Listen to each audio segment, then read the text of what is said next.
I stand on my parents' porch, arms straining with carefully wrapped packages, the December air nipping at my cheeks. 2 hours of holiday traffic worth it for this moment. Seeing their faces when they open the art book Dad mentioned last spring, the cashmere scarf Mom admired when we window shopped in October. My heart quickens as the porch light flickers on. The door swings open. Mom appears, her figure blocking the entrance rather than welcoming me in. Something in her expression makes my smile falter. Cassidy. Her voice holds none of the warmth I expected. This might not be the best year for you to join us. The shopping bag in my left hand slips an inch before I catch it. What? Behind her, Damon appears in the hallway, arms crossed. My brother's face hardens as our eyes meet. This isn't the place for people who only show up when it's convenient. My mouth opens, but words evaporate before I can form them. Through the doorway, I glimpse the dining room table already set with the good china, the Christmas tree twinkling in the corner decorations I've helped put up every year since I was tall enough to reach the branches. I don't understand. I finally manage. We spoke last week. You confirmed my arrival time. Mom's gaze drops to the welcome mat. Things change, sweetheart. Just 2 months ago, Dad called about their property tax bill larger than expected. I paid it without hesitation, just as I've done countless times before.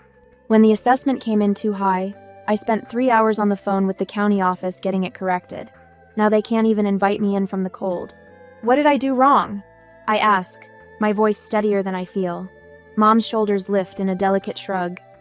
You've been distant, self-centered with your new life. Must be nice. Damon interjects, stepping closer to the door. Buying yourself a fancy condo while the rest of us struggle. The accusation lands like a slap. I think of the overtime projects I took on to help with his son's medical bills last spring. The vacation I canceled when Damon called about another emergency. My hands stop trembling as clarity washes over me. Okay. I say quietly. Just that. Nothing more. I turn, packages still in hand, and walk back to my car with measured steps. No stumbling, no rushing. They won't see me break. Behind me, I hear Mom's uncertain voice. Cassidy? I don't turn around. From the corner of my eye, I catch Dad's silhouette appearing behind them. He doesn't call out, doesn't step onto the porch, just watches from the safety of the doorway, eyes averted when I glance back. The gifts weigh heavier now as I place them carefully in my trunk. Each one selected with such hope. Even presents for my niece and nephew, wrapped in paper they chose last time they visited my condo. The stark contrast hits me as I close the trunk. My arms full of gifts for a family who couldn't even invite me inside. Their empty hands as they stood in the doorway, taking nothing but still wanting more. If I walk away now, I risk losing the only family I have. Years of holiday traditions, shared memories, the connection that's defined my life. But staying means accepting that my value to them is measured in dollar signs and favors, not love. As I slide behind the wheel, I catch a final glimpse of the three of them framed in the doorway. Mom's hand raised in what might be a wave or a plea to return. Dad's gaze fixed on some distant point beyond the driveway. Damon's stance victorious, shoulders relaxed now that the confrontation is over. I start the engine and pull away from the curb, the Christmas lights of my childhood home growing smaller in my rearview mirror. 5 minutes later, I pull over and sit in my car, engine running for warmth while Christmas lights blink cheerfully from neighboring houses. The gifts in my trunk mock me with their careful wrapping and thoughtful selection. My hands grip the steering wheel as memories flood back, no longer softened by the lens of family obligation. The spreadsheet I created last month for tax purposes stares back from my phone screen. Over $11,000 in mortgage payments for Damon and Maribel in the past year alone. Piano lessons for their daughter Sophia that cost $75 weekly. Summer camps for both kids. Science for Sophia. Baseball for Ethan, totaling nearly $3,000. The numbers blur as a wave of nausea hits me. I canceled my trip to the Oregon coast last spring when Damon called about another medical emergency. 3 days off work, non-refundable cabin rental lost. The urgent hospital bills he mentioned never appeared in my mailbox for payment as promised. Where did that money go? This isn't about one Christmas dinner. This is about years of taking advantage of my generosity, years of family emergencies that somehow always required my checkbook to solve. The dashboard clock reads 7:43 p.m. I should be driving home, licking my wounds in private. Instead, I turn off the engine and walk back to the house, my footsteps crunching on frozen gravel. This time, I don't knock. When I push open the door, the tableau before me feels staged. Damon lounges on the couch, feet propped on the coffee table, scrolling through his phone.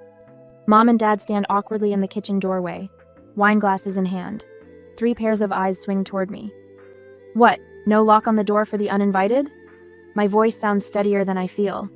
Mom steps forward, hand fluttering near her throat. Cassidy, honey, we thought you'd gone home. Why would you think that? Because you told me to leave? I look directly at Damon, who hasn't bothered to stand. Don't be dramatic, he says, barely glancing up from his screen. Nobody told you to leave. The kitchen smells of roast turkey and cranberry sauce. My stomach clenches at the thought of them sitting down to dinner without me, using the china I helped unwrap each Christmas since childhood. Someone with your fancy job doesn't need family like we do, Mom says, setting her wine down. You've got your new condo and your big city friends. You've been slacking off this year, Damon adds, finally looking up. We all noticed. Next to him, Maribel shifts uncomfortably on the sofa, eyes fixed on her lap. Unlike the others, she can't quite meet my gaze. Families help each other, Dad mumbles from his position by the kitchen door. Always been that way. The subtext hangs heavy in the air. Families help each other financially, and I haven't been helpful enough lately. So, because I bought myself a place to live after helping all of you for years, I'm not family anymore? I step further into the living room. Nobody's saying that, Mom interjects quickly. You literally said that on the porch 30 minutes ago. Damon sets his phone down with deliberate care. Look, we're just concerned about Mom and Dad. With property taxes going up and their fixed income, they might have to sell the house if things continue this way. The house they've lived in for 40 years. The threat lands exactly as intended. That's not what I meant, Mom protests, but her objection lacks conviction. They're not getting any younger. Damon's voice drops to something resembling concern. Would be a shame if they had to face their golden years alone. The pieces click into place with sickening clarity. This isn't about Christmas dinner or my absence from family gatherings. This is about money. It always has been. The invitation wasn't withdrawn because I'm distant.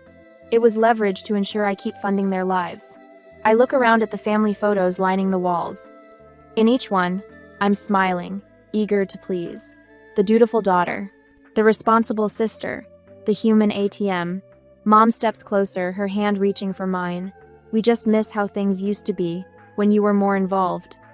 Involved with my wallet, you mean? The words come out sharper than I intended, but I don't take them back. That's unfair. Dad says, finally finding his voice. Is it? Damon, when was the last time you called me without asking for something? His silence is answer enough.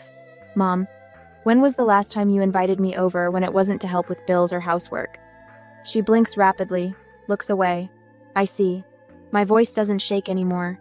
So I'm family when you need something, but not family enough for Christmas dinner. You're twisting everything, Damon says, standing now. After everything we've done for you, what exactly have you done for me? The question hangs in the air. No one answers. I take a deep breath, straightening my shoulders. If I'm not family enough to be welcomed, I'm not family enough to pay your bills. The silence that follows is deafening. Mom's face crumples. Dad looks at the floor. Damon's eyes narrow dangerously. As I turn to leave, I wonder if I'm being too harsh by cutting financial ties completely. Would maintaining some support while establishing boundaries be wiser? Or is a clean break the only way to break this cycle of exploitation? What would you do when the people who should love you unconditionally only value what you can give them? I close the door behind me without waiting for an answer. They've already given me theirs. I wake to sunlight streaming through unfamiliar curtains my own. Christmas morning in my condo feels wrong. The silence pressing against my ears like cotton. The perfectly decorated tree looms in the corner. A collection of wrapped presents beneath it with nowhere to go. My phone buzzes. Another text from Aunt Carol. Cassidy, why are you punishing your parents this way? Family should be together at Christmas. I stare at the message, my throat tightening. This makes 12 concerned relatives in 2 days. The family text chain Damon created deliberately excluding me has been busy. According to my cousin Jennifer, I've abandoned the family during the holidays because success has changed me. Setting the phone face down, I walk to the kitchen where I've spread my gifts across the counter. The antique fishing lure for Dad catches the morning light. Mom's hand-painted ornament sits in its velvet box. The gaming headset for Damon. Books, toys, and clothes for the kids. Evidence of months of thoughtful planning, now useless. My neighbor's Christmas music filters through the wall. The cheerful melody feels like sandpaper against my raw nerves. The doorbell rings. A holiday card waits in my mailbox, my niece's handwriting immediately recognizable. Inside, alongside crayon drawings of Christmas trees, "I miss you, Aunt Cassidy. Why won't you come see us?" Something shatters inside me. I sink to the floor, card clutched to my chest, finally allowing the tears I've been holding back for days. Night after night, I wake at 3 a.m., replaying the scene at my parents' door. Was I really distant? Self-centered? I flip through mental calendars, counting the weekends spent helping with household projects, the vacation days sacrificed for family emergencies, the extra projects I took on to cover Damon's financial crises. "You've been distant, self-centered with your new life," Mom had said on the porch. But last spring, when Damon called about his son's medical bills, I canceled a weekend in Vancouver to take on a rush project. When their washing machine flooded the basement in August, I drove down immediately and paid for repairs. When property taxes came due in October, I handled everything. My spreadsheet grows longer each day as I document years of financial assistance, column after column of dates, amounts, and purposes. The mortgage payments when Damon was between jobs, summer camps for the kids, piano lessons, emergency dental work. The list stretches back 7 years, totaling over $35,000. The morning after Christmas, Rachel from work calls. "My sister's coming to town New Year's Eve. Thought you might want to join us for dinner?"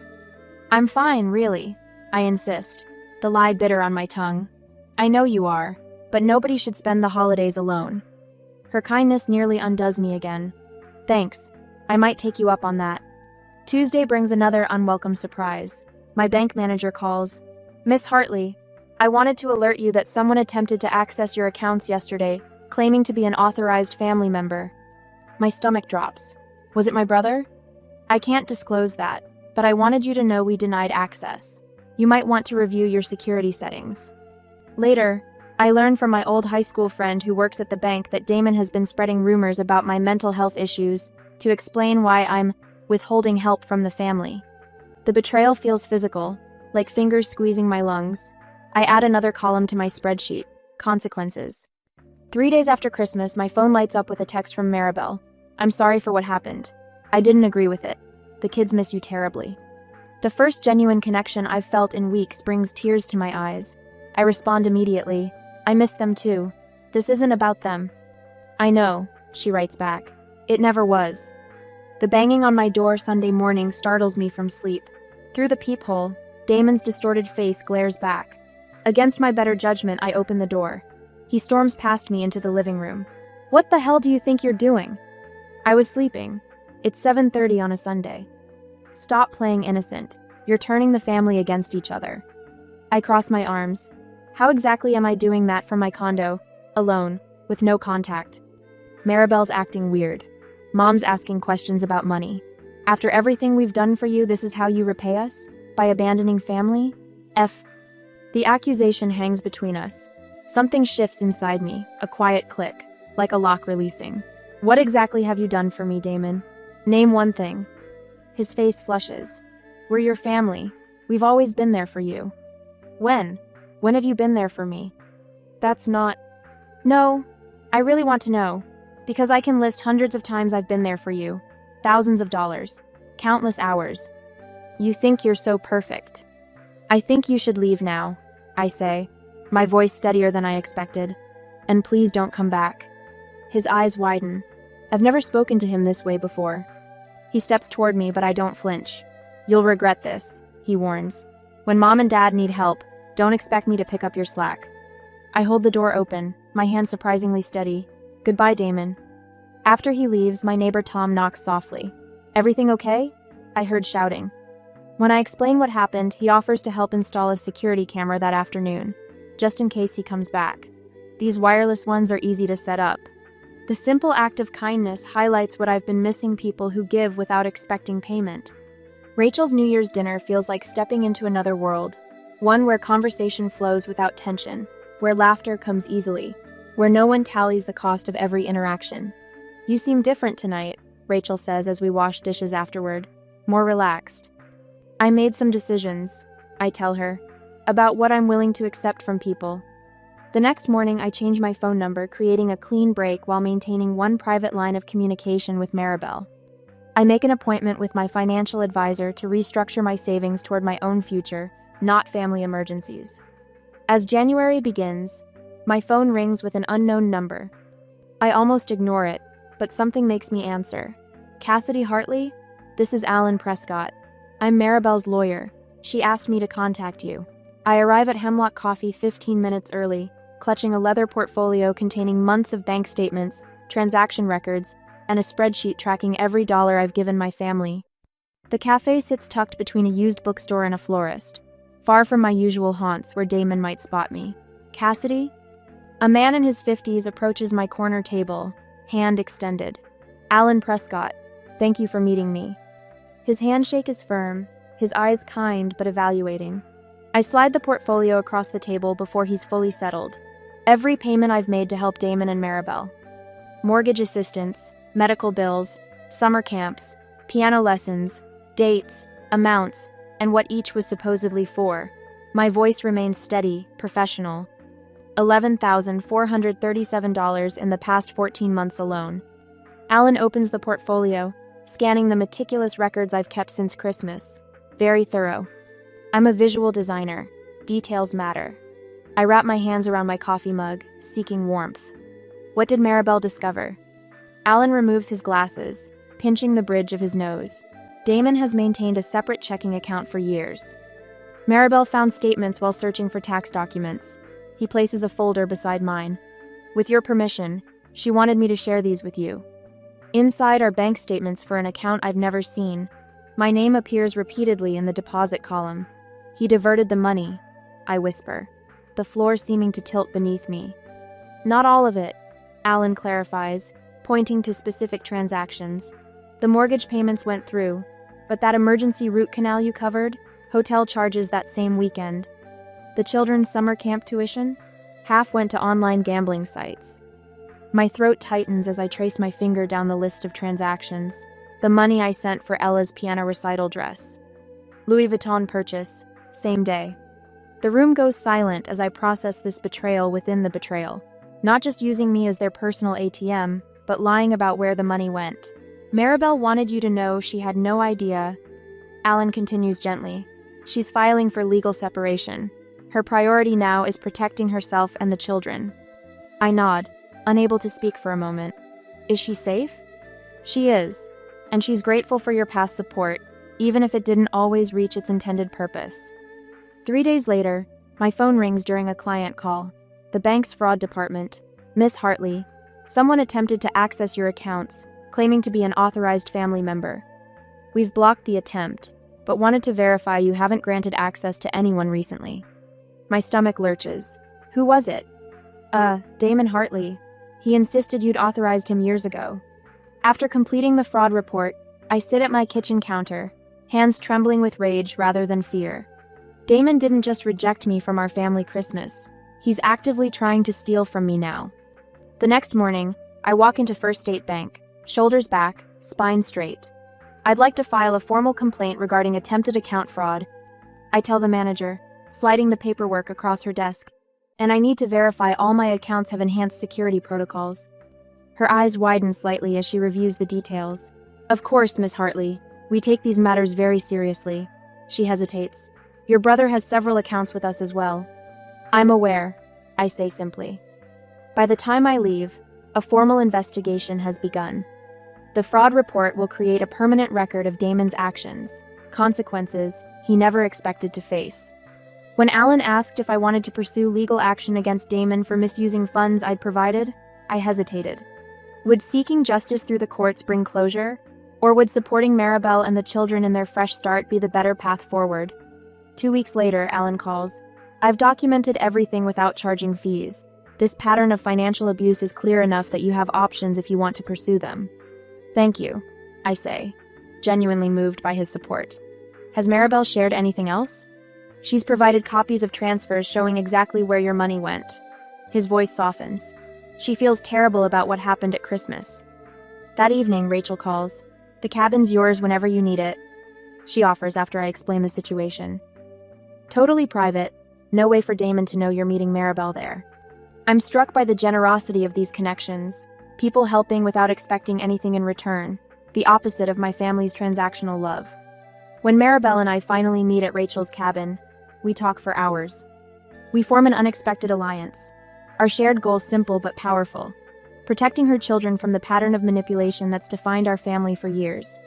The next afternoon, my phone rings with my parents' number for the first time since Christmas. My mother's voice sounds smaller, less certain.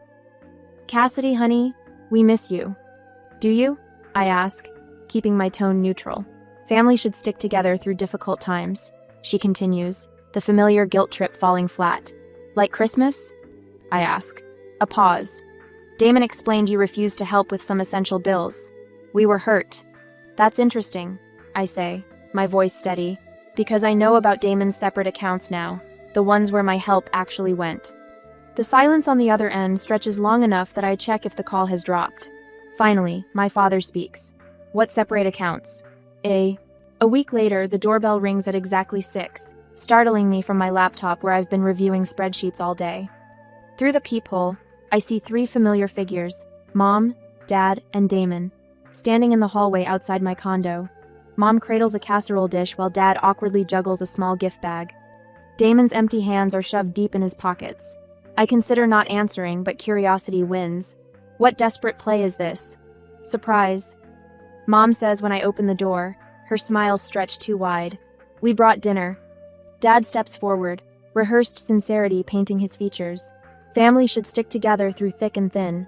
That's what your grandfather always said." I step aside to let them in, noting how they immediately claim my space. Mom heading straight to the kitchen, Dad settling into my reading chair, Damon prowling the perimeter of my living room. Eyes assessing everything. "We miss you, sweetheart." Mom calls from the kitchen where she's already opening cabinets. "The family hasn't been the same without you." "We depend on each other," Dad adds, nodding solemnly. "Always have." I stand with my arms crossed, watching this performance unfold. What's this really about? Damon stops his circling and faces me. "I lost my job last week." "There it is. The company's downsizing," he continues, voice dropping to what he probably thinks sounds humble. "I need help getting through this rough patch." Again, he attempts a self-deprecating laugh that falls flat in the stillness of my living room. Mom jumps in. "It's temporary, just until he gets back on his feet." "And Maribel isn't helping matters," Dad adds. Damon's face darkens. "She's been acting crazy, saying things that aren't true, making up stories about money and where it goes." He takes a step toward me. "You know how she gets, always dramatizing everything." "She's unstable," Mom whispers, as though Maribel might somehow hear her from states away, not thinking clearly. I walk to my desk without responding and pull out a leather portfolio. For a moment, they all freeze, hopeful expressions flickering across their faces as they anticipate a checkbook. "I've been expecting this visit," I say, opening the portfolio on my coffee table. "So I prepared something for you." I spread out a series of printed sheets, my meticulous documentation of every dollar provided over the years. Names, dates, amounts, and purposes, all color-coded and organized chronologically. $35,472, I say, tapping the bottom figure. "That's how much I've given this family in the past 3 years alone." Their faces remain blank, uncomprehending. "And this?" I continue, pulling out bank statements Maribel shared. "Shows hotel charges in Portland on days you claim to be at business conferences in Seattle." I place them beside my spreadsheet. "Interesting timing, especially since those charges align perfectly with money transfers I made for your mortgage." Dad stares at his shoes. Mom clutches the edge of her cardigan. Damon's face flushes deep crimson. "Where's Maribel?" "Cut her rash," he demands, voice rising. "What have you been telling her?" "I've told her nothing but truth," I answer calmly. "I've helped her secure an apartment in another state. She and the kids left yesterday." Mom gasps. Dad's head snaps up. "You had no right," Damon hisses. "I had every right to help them start over. And I've established education funds for the children that you cannot access. My financial support will go directly to them now, not through you." I walk to my bookshelf where family photos once dominated the display. Now they showcase travel souvenirs, art from my students, and snapshots with friends who value me beyond my wallet. The transformation isn't lost on my parents, who exchange uneasy glances.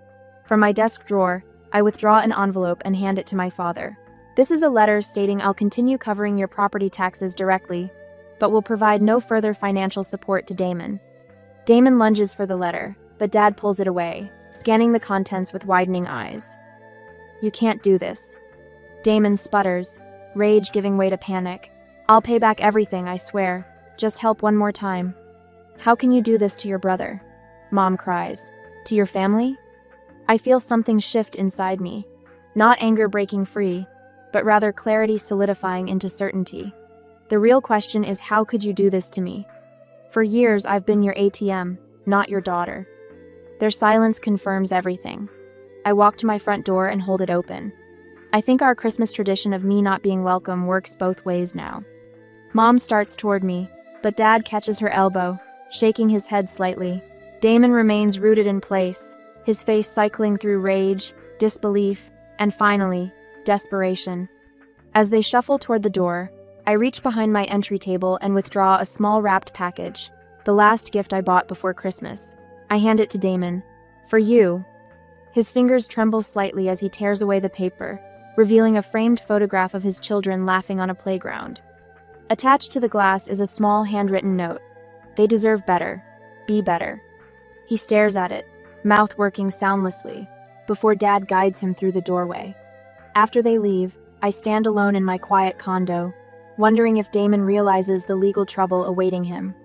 The loan applications where he falsified information using my name as guarantor without my knowledge are already under review. My phone buzzes with a text. It's from Maribel, a photo of the children exploring their new apartment, faces bright with excitement. The caption reads simply, "Thank you for helping us start over." I save the image, finally understanding the difference between being used and being needed. 3 months have passed since that frigid December evening. My condo no longer feels like just a place I sleep between helping everyone else. I've transformed the second bedroom into a proper home office, with dual monitors and an ergonomic chair that supports my back during long design sessions. My business cards, newly printed, read, Cassidy Hartley Design Studio instead of just my name. The wall calendar above my desk is color-coded with boundaries I never dared establish.